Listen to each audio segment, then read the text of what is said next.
Hey everyone, welcome back to the channel. We're back at it here on the 1990 Miata. This time we're going to be installing a Wilwood adjustable prop valve. Let's get to it. These are the components you're going to need for the install. The Wilwood prop valve, as well as I'm using a remote adjuster for inside the vehicle. This will come with some fittings that you won't need. You'll need extra fittings. I suggest buying them from a vendor. I believe I got this from 949 Racing. But ultimately, you'll screw these brass fittings into here and then mount it on the car. The install is pretty simple if you're just doing the prop valve. It's going to go in the rear brake, and all it does is adjust the knee point of the brake pressure, and you'll couple the fronts. Since I'm installing this part here in the cockpit, I'm going to actually have to remove the knob here on the Wilwood prop valve. This will allow me to adjust it on the fly, a little more rear bias, a little less rear brake pressure, essentially just based on track conditions. The first thing I need to do is I need to remove this knob, and I'm showing you here there's a little red thread lock on it, so you have to be very careful when you remove it and actually apply a little bit of heat. So let's get over to the workbench. So I'm using a heat gun for this, and again, when you're using thread lock, you just want to get it a little bit warm. I backed it all the way out because you're just trying to break down the sealant there. I've heard of other guys cutting this off, but a little bit of appropriately applied heat shouldn't be an issue. So let's see if this spins off. We'll try to really need to get a tripod for you guys here, but yeah, it's gonna spin right off. Probably too hot to touch. Yeah, she's pretty warm. Yeah, it's definitely warm to touch. So now this is all the way backed out, and you probably can't see, but the threads are not moving. So I'm just taking the knob off because the adjuster has an adjuster piece that threads right on. So there you go. Just apply a little bit of heat slowly. You'll break down the red thread lock. You can see the remnants there. And now your knob's off. So now we can go to the next step of either removing the old prop valve and bending this into place and then threading out is what I'm planning to do. Alright, so over at the workbench, we're preparing the prop valve. I've pulled this off. I'll clean this up with a wire brush to get all the thread locker off it. And I was just seeing what sort of bolts fit, because I actually want to bolt this to the factory bracket. These are 1/4 20 bolts.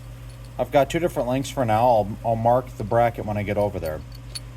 So a couple of important tips.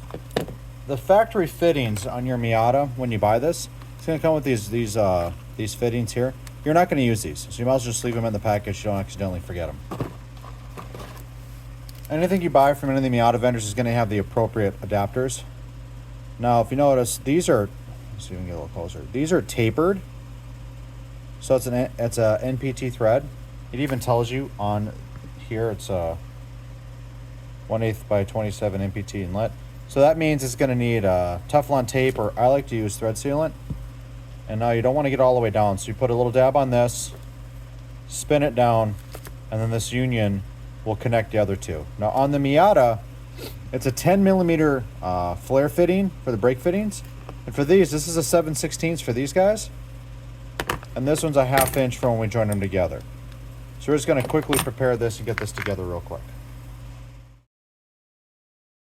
This is pretty simple. Add a little sealant, clean off the stickers, thread them on in. We'll just quickly put these together so you can see I'm doing it. Some people really like to watch me work on stuff. I don't know why, but here it's in. Okay, so we're back at the car here. This is a 10mm. This holds it to the bracket that mounts around the brake booster. And these are all 10mm. You want to use a flare wrench here to round these off.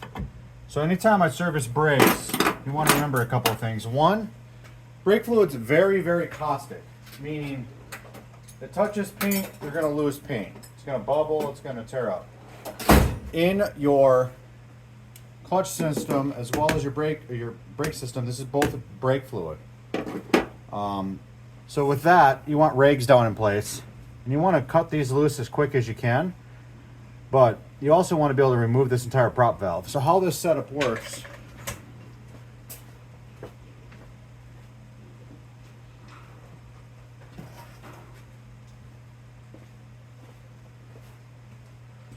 is these are your front. This couple is going to couple your front, and you're just going to bypass. All this does is this adjusts the knee essentially the breakover point for pressure to go to your rear brakes. So it's not necessarily taking away anything from the front. This is going to have 100% brake pressure. It's just adjusting when, this is just a valve in here, and it adjusts when pressure is going to get through to the back brakes. There's a chart I'll put here. Here's the chart I'm talking about. It's on 949 Racing website. You can see you've got two axes. You've got the rear line pressure on the left and the master cylinder pressure on the bottom. And ultimately what that proportioning valve does is it adjusts that knee breakover point to when you actually start reducing pressure and reducing full line pressure to the rear brakes. So you want to adjust this based on track conditions. Let's get back to the video. So based off that chart, you can adjust it for what you've got. I've got NA6 brakes, so I'm putting NA8 brakes on it. So I'm going to start at that 2.5 point out, and then I'll be able to adjust it in the car. Now, when I go to bleed the brakes, I'll start with it all the way out, of course. So this is going to go here. This is your in, there's an arrow, and this is the out. This R that goes to rear. So again, the coupler goes here, this guy goes here, and I'm going to try to reuse this bracket and actually bend it in because I've got the remote adjuster. So let's get started. Pretty simple job here, just loosen up all the flare fittings, then pull the prop valve out, put the coupler in, put the adjuster in, tighten everything down. Be careful when you're tightening down those brass fittings from the brake lines. You can split them. I actually ended up splitting both of them. A little too much good and tight, if you will, the German torque spec, and over torque them. So this job will not get finished until the new fittings show up from 949 Racing. So heed my warning, be careful when you're tightening. All right, it's mounted. However, I broke the fitting. So I over tightened this top one here, felt it give at the very end. So I'll have to order a new fitting and spread that one in. But I was able to reuse the mount bolt and spin it out. So now I can just put my threaded rod through here. So I'll go order a new fitting and we'll have to replace that one, but we're gonna continue on with the install here in a moment. I've seen these hang out in the air and they're probably okay, but I like to have as many attachment points as possible. I might even put a hose clamp on this, and this is pretty solid. This shouldn't go anywhere. And now with this having the bolt back here, it's definitely not gonna go anywhere. Now if you had your knob would still fit here at this angle, or you could have had this at any angle you want. I'm just giving myself plenty of room from the heat shield here, and I'll probably heat shield this as well. So if you had the knob, now you're done, right? I'm gonna go to the next step. I'm gonna drill into this mount area here, and then run that cable right through this grommet. All right, so that was a fun way to spend 20 bucks. Now, you're probably done for not doing what I'm doing. And again, I'm gonna have to replace this fitting, so that's in the mail. This is your speedometer cable. And inside there's, and you can peel this back and look, but there's a plastic piece. So I'm gonna just cut a thin little hole right here with a razor blade and start feeding the cable through. It doesn't take much. The idea is I'm gonna try to get it so I can line it up and connect it on the end here. So it's gonna wanna be over to the right a little bit on the inside or left hand end. And it doesn't take much, you just wanna be able to cut enough to be able to thread. There we go. So now we're in. Now this is the end that goes into the rod. We'll just kind of push it through. There we go. Looks like we're going through no problem. I'm gonna have to go inside and pull it through now the other way. All right, so we're underneath the car, and we're inside the car. I'm trying to go through is right. It's hard to see. Right here. Oh, I don't think we can get you in there. Let's see if we can zoom in. Right there. That little plastic fitting. So I'm actually going to pull that apart, and then I'll push it through and slide it back into place here. So it's going to be way too hard to get in here with a flashlight and the phone, but we'll show you what it looks like afterwards. Of course, right after I said that, I was able to just pull this grommet off. Let me zoom out a little bit. So here's what it looks like from the other angle. That's a speedo cable. And I'm just gonna run the other line right through here. I'll probably have to nip the fitting just a little bit. But then I'll run the other line right through it. The other option, yeah. So I just gotta get past this, so if I can get right through there, then I can get into the cockpit. So let's go ahead and work on that. So we're threaded all the way in. Now this is a little bit tight of a fitting here, so I'm actually going to open this up just a little bit and we'll get this into place. I may have to bend this just a little bit more, but you get the idea. I'll put a little red thread lock here. I'll thread this on, put the boot back on, and we'll go to the inside. All right, so here's a tip. To get the boot back over, you're gonna most likely have to push the fitting out a little bit. There's still the retainers on the inside, but this way I can take this boot and slip it up over the top. And then this bolt that I had in here originally, I may have to actually do a spacer or do two different nuts, because with this angle, it looks like it's gonna push this back just a little bit. There's a little bit of give in these lines, but I do want to secure this to the bracket. I do want to secure this here to the bracket, so I'll have to come up with a fitting on that as well. But push this out so you can actually get this boot open. Had to make a trip to Lowe's Racing. These should fit. These are, an M3 would also fit. Number 6 is a little bit too big, so an M4 is going to be a little bit too big as well. So this whole kit, I can just bolt it to my plate here. All right, back to the... All right, so we got you in the car here. I'm thinking I'm gonna mount it right up here, but what I need to do is I need to take off this plate that I made and just make sure. I may actually go lower with it when I'm seeing the shifter, because I shouldn't have to adjust it that often. And this way I shouldn't hit it with my hand. Up there it might be. So I'll probably mount it down here now that I'm looking at this closer. That way my fire suppression's still in easy reach, as well as seeing the wideband. So the next step is, depending on what you've got in your car, you'll have to mount this. Now, if you've got a radio or something here, or more gauges, this spot right here would probably work as well, where the light piece is. And I haven't completely discounted that idea yet. So I'm going to pull this apart quick, and then we'll look over there. Done quite a bit of work to this car here, so you're going to see a bunch of wiring because I've got distribution blocks for gauges. But just unscrew the wideband, whatever gauges you've got, and just make sure you've got access to the panel. And now we're going to actually see what we got. Okay, I pulled the wideband gauge out. I don't feel like pulling that apart. I don't want to back it all out for the fire suppression system. So now we're just going to mark out where the center hole is going to go, which just has to be big enough to clear this, and then we'll mount the plate right on it. And again, I'm just going to stick it right about here just so it's out of the way. So I'll get a drill bit and a couple more drill bits, and we'll get that moving. So on the instructions, they actually tell you your diameters and everything. So for the center hole, you want a 0.81, and then it's a 0.13 diameter hole for the 4 mounting brackets to make sure you're clean. But I'm just going to use a unibit, because it's a race car and it doesn't really matter that much. So we'll set this up here for funsies just to make sure I'm not going to get in the way of it. And we're going to go right about here. Looks pretty good. So just mark it and drill it.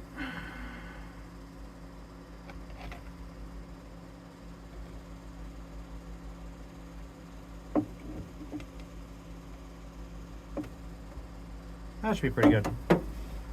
So 0.81 or so is what we're drilling. So we'll just fire that down.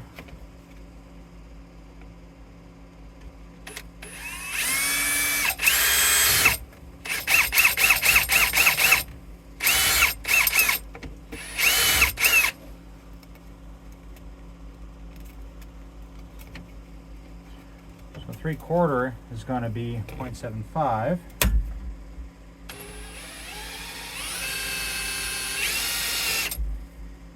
We'll go to open it up to 15/16. Now this nut should clear. Yep, perfect. And then we can just mark these 4 holes and then drill the little ones. And actually, I can drill the holes first and mount it in place. So that's what we're going to do. So let me switch bits here.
Tight fit here.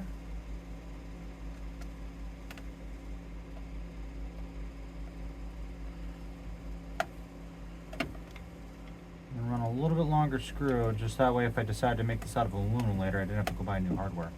So I need actual number 1 for that. But we'll do that here, and we'll show you the final. We'll show you the final product here. All right, so that's all mounted up nicely, nice and secure. Now the last thing I need to do is I need to thread the cable in that's in the steering column area back into here. Now they tell you to cut it to length. However, I'm going to leave it on a wide coil and just shove it up in the dash and through. One, I don't have a lot of HVAC ducts up there. Two, I don't know if this is going to be the final location. Once I get out on track, I'll see if I want to move it. Plus, maybe one day I won't have a dash, and I want to have enough cable if I need to move it. So we're just going to coil that quick and shove it. All right, full transparency in this video. See what's missing? Yeah, there's no set screw. So we got the cable routed in there, but I obviously can't set tension here. So back to the store we go. I should have opened up the little hardware pouch that came with, because there's not one in here. So I don't know if it was supposed to be in the hardware pouch or whatnot. Or maybe it was just loosely threaded in here and I dropped it moving this around the shop. Who knows? So, word of the wise, if you buy this kit, make sure that there's a set screw, or make sure you're buying one when you go to the store the first time to get your mounting hardware. Because it definitely doesn't include mounting hardware. And from what I can tell, you get a couple of stickers in this pouch. Where is it all? Whatever. You get a couple of cable clamps and some stickers. All right, there's the size, 1032 by 1/4 inch. Okay, so we're back in here again. As I said earlier, I got the cable in here somewhere. There it is. So that's coiled up in the dash, and I'm going to run it through the little hole here and clamp on. So you want to add a little bit of thread lock on the locking screw so it doesn't back out. They recommend like a red one because you don't want this to ever come apart. So I'm just going to throw a little bit of red thread lock on this guy here. We'll back out the screw as far as we can so it doesn't fall out. It just fell out.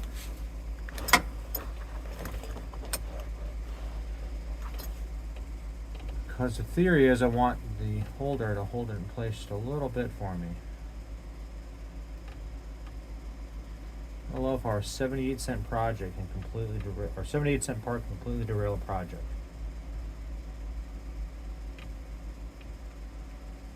You'll probably need to order some new thread lock because this looks like this is about done.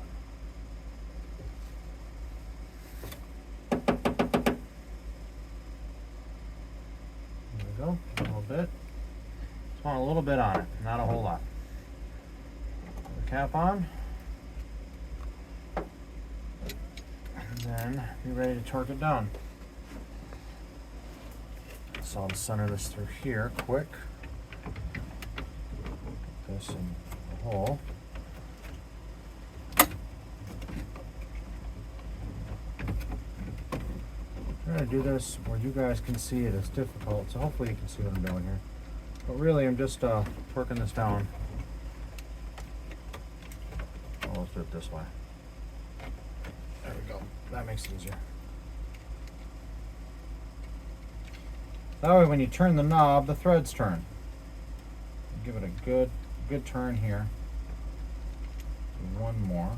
Don't want to break my brake fittings, but okay. Tug, she's not coming out. All right, so let's bolt this back together now, like so. We'll throw the bolts back in it and we'll remount it in and we'll talk about setup. All right, so I tucked it all back together and it's not gonna work coiled, it's too bindy. So I'm gonna actually have to cut this. So I marked where I'm at. Give myself a little bit of slack so I can tuck it up behind the pedal, but not too much. I'm gonna cut the plastic sleeve, then I'm gonna cut the metal sleeve out here. This looks like, yeah, razor blade should get right through it. So we'll do that here quick.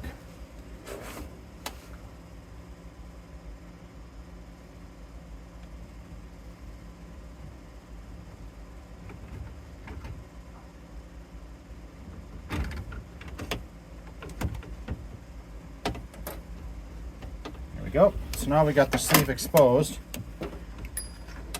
And I'm going to grab a Dremel tool and cut the outside of this. You don't want to leave too much exposed. So I'm just going to mark it. We'll just do like right here. That way I've got plenty of room. So we'll grab a Dremel and cut that, and then we'll come right back and try. All right, there we are, back together. Little Dremel tool. Now when I turn it, it turns the valve. So notice you get two stickers.